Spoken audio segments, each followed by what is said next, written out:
What's up, guys? Welcome back to the Hellcat channel. Today I'm going to do that little review on the YFZ 450 calipers like I was talking about I was going to do in one of my videos. And there's some good news in this video and there's some bad news. So I'm going to go ahead and just do the good news first. You may already notice, but check this out right here. Just installed a Alba +2 +1 A-arm kit on this beast. Pretty straightforward on installing it, not too bad. I'm going to show you a few little tricks on it though. I mean, pretty much all aftermarket A-arm kits kind of go this way if you don't know a whole lot about them. I'm going to show you how to adjust the camber on the upper and lower and the tie rod ends best I can with what lighting I got in here. So then I'm going to show you a little bit on the YFZ 450 calipers. So let's do the calipers first. You buy these, they're pretty much a direct bolt on. There's a dust shield right here, and I know it's kind of dark in here. You got to cut it at each bolt. Cut it there, because what happens is it ain't going to clear on this caliper.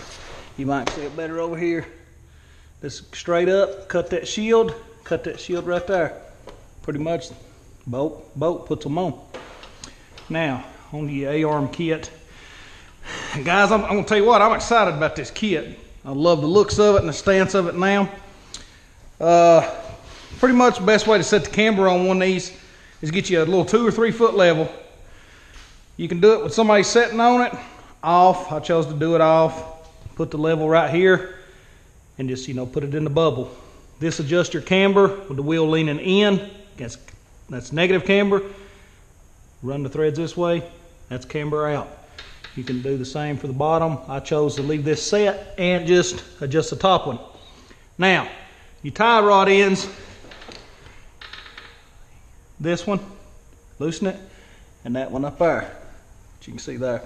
Turn this. And the best way to do this, I think, is just get the wheel straight. Walk back here and you kind of get to the corner of it. You can tell if that wheel's straight. It's pretty simple. Let me tell you what we did now. I got a pretty good eye doing this.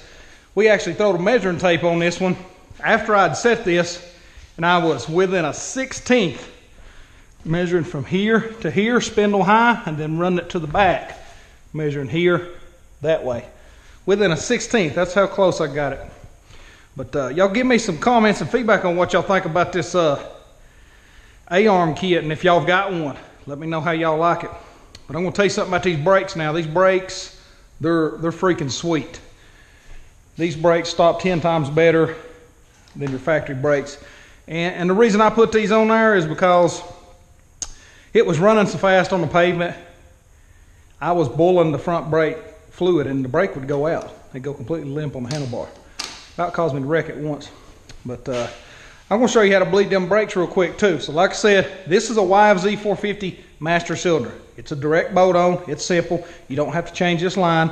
You don't have to change any brake lines if you don't want. So on to the bleeding process. Many of you people may know how to do this.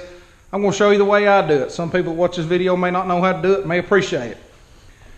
Take these 2 screws out. You do not have to leave this on. Set it to the side. Fill it up and start here at your master cylinder once you put it on. So like I said, this is a YFZ master cylinder, which you do need, in my opinion, with the calipers. Just pump it, hold it in, bleed it, then tighten it back down.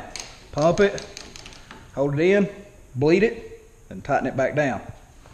Then, once you get all the air out right here, your next step is to move down to the calipers.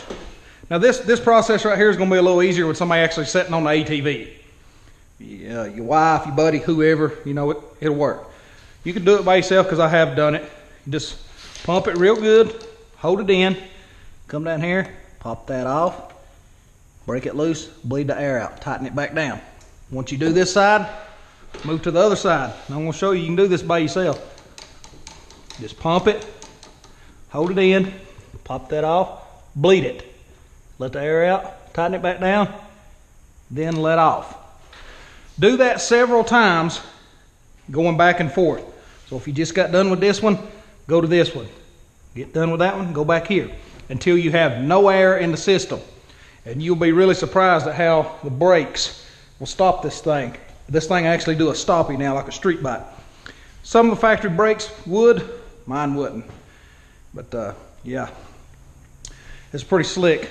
I'm digging the way the thing looks with the Alba kit on it. This is the first Banshee I've had that I've actually changed the front A-arms on. So I like it. All right, guys. Now we're gonna go to the bad news. And I know this sucks, but it's not that bad.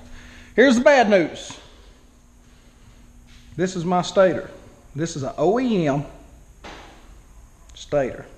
And as many of you know, these sun guns right here cost $375 new. Now I want you to look how new this one is. Don't look like it's hurt. This was this color when I got it. I've even looked up new ones. On to my point. This thing has went bad. Now I have one on here. And I'm going to tell you what the ATV was doing. Okay? I was going to make a video the other day and it started. I just washed it and let it sit outside for 3 or 4 hours. Dry real good. I took off. It was running fine. Then all of a sudden it started getting really rich. Didn't want to clear out. I said, what the heck is going on? So I kind of immediately thought I had got water in the pods, which I didn't. And I got my ohm meter out, which I don't have with me right now. And I actually pulled the stator apart right here. And like I said, you can see one on here now, but this one's wired together. I'm waiting on my new one to come in. That's why I'm not riding it in this video. Don't want to ride it no more than I have to. But anyway, you just undo that. And I ohmed it. And it ohmed in spec. So I said, well, heck, ain't nothing wrong with the stator. So I started troubleshooting it. I took the pipes off of it, everything, making sure I couldn't find nothing, you know, out of the ordinary on the four-wheeler. Well, couldn't find out. I couldn't stand it. I knew it had something to do with the stator. So I'd hooked it back up and I'd run the four-wheeler until the four-wheeler would turn off. Didn't want to run. And when it didn't, I'd unhook this and ohm it real quick. And as the stator was hot, when the four-wheeler shut off, it would ohm out of spec. So that might help some of you guys when you're having a firing issue with your Banshee. And just ohm it. You know, you can get the specs out of Climber's Manual or look up South Texas Banshee. Dude's got a lot of good videos on there. And so yeah, right now I'm in the hole for a new stator. And I don't know that I'm going to buy a OEM one, and here's why. These things, like I said, are $375. They do not come with a warranty. Yamaha don't even offer a warranty with these. And it's so hideous. I mean, at least give a 30-day warranty. So I'm probably going to wind up putting a Ricky stator back on it. And I've had one in the past. And Ricky stator, honestly, they honor their warranties. I had one go bad on another Banshee. Well, no, it was on this Banshee a few years back. And they honored it and fixed it. And all I ever heard was, oh, OEM's so much better. Well, guess what? This one didn't last no longer. You should see the one that's actually on the four-wheeler. It's probably, I don't know, it's probably 10 years old. And it still runs, and this one don't. It's bad. The four-wheeler wouldn't hardly even crank when it was cold. We put this old stator on it, wired it together, and boom, hit crunk on the first kick. So, yeah, that's where I'm at on it. Just put the Alba kit on it. I got to get me a stator. I haven't found one yet. So, you guys got any good links? Put them in the comment section there, man, where you can get them the cheapest Ricky stator, OEM, whatever you got, man. Just let me know. And I got another surprise coming for this thing, too. I ain't going to tell you what it is. I'm going to wait till I get it put on. And when I get it put on, I'll make another video. I'm trying to get a riding trip put together. Me and some of my buddies, when we can go ride. But that's pretty much where I'm at on it, man. Hey, and I just want to tell you guys, I want to say what's up, and thanks for hitting 3,500 subscribers, man. That is freaking awesome, dude. Never in my wildest dreams I thought I'd have that many subscribers and people watching this four-wheeler and how much they like it and stuff. I got to get over here and make some videos of this car here too sometime soon. Actually got a new set of tires ordered for the rear of it, and it won't be long. That factory warranty's out. I'm gonna start modding this thing, and should be around 950 crank horsepower. These cars usually make 800 to 830 on 93 octane at the rear tire with just upper lower pulley on the supercharger and injectors in the tune. But that's pretty much where we're at. I got to get my stator, like I said.